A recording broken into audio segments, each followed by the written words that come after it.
Hey, so we're here for the final chapter, the fourth Q&A for the topic for my psychology class, and that is going to be discussing mental illness. And I know previously I've talked about sexual assault, drugs, and I forget the third one, but oh, very interesting.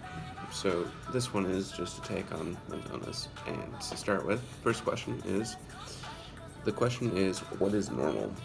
And for me, in my opinion, I define normal, as being able to have a simple conversation and be able to speak properly without garbled uh, conversation or just pauses in between or anything like that.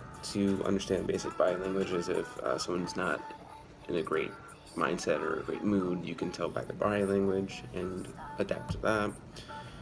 Have a fairly decent social life where someone's fairly active in their life and sociable with others part of their lives, and just the ability to have empathy or sympathy towards others through prior experiences and to be able to connect on that. For me, the next question is asking what is crazy, and for me, crazy I guess would be to say more on the extreme ends of emotions in regards to becoming very aggressive or willing to do serious acts of said things to fulfill some sort of task or goal, and or to be a sociopath or psychopath which it lacks empathy or sympathy or just shuts off certain emotions so you can just focus on a thing regardless of the effects or aftermath, and seeing or saying things that no one else can or could understand, I guess. Let's see. So another question is, how do you find mental illness? And I would say you kind of would define it as your mind becoming less functional as aging goes on in your life, and there's less productivity, leading to loss of memory, lack of retaining that very memory, and deterioration of creativity, imagination, and more, so on and so forth. Next is, what can we do to reduce the stigma of mental illness? And I believe we can use our minds like we use our muscles and work them out, work our brain through several things such as mind puzzles, trick questions, etc. But ta- the ultimate goal is to keep the mind focused and always working on a problem or something, to constantly be working, to keep the mind active, to keep it sharp, fresh, able to tackle any problem thrown at it. And the next question we have here is, should we give meds to treat mental illness?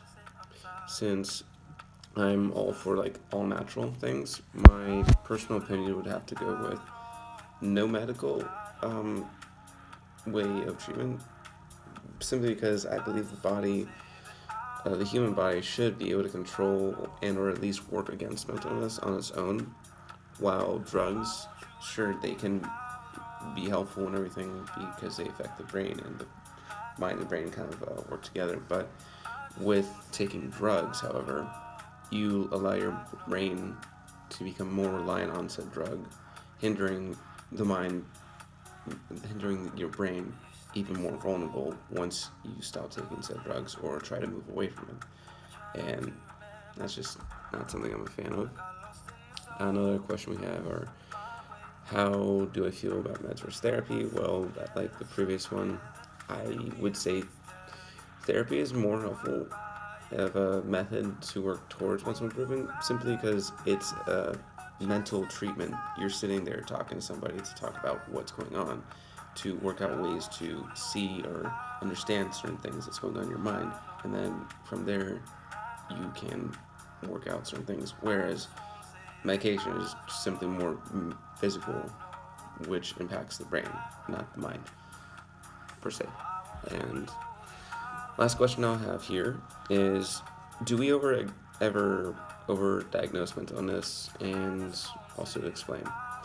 I would say yeah. We definitely would, in certain cases, overdiagnose mental illness, and that's because sometimes we see certain things that may to other people be seen as something really dramatic or really extreme, where in reality it's something quite simple and everything, and because it's misinterpreted or not capable of being understood, it's classified as something that needs to be medicated or something that needs uh, excess amounts of help, and ultimately that's just not the best.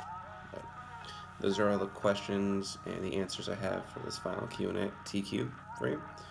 So that is all. This is the final one. So hope these videos have been fun and enjoyable. So to the future of any videos in regards to the mind or whatnot, hope I can make some fun ones for you. All right, bye.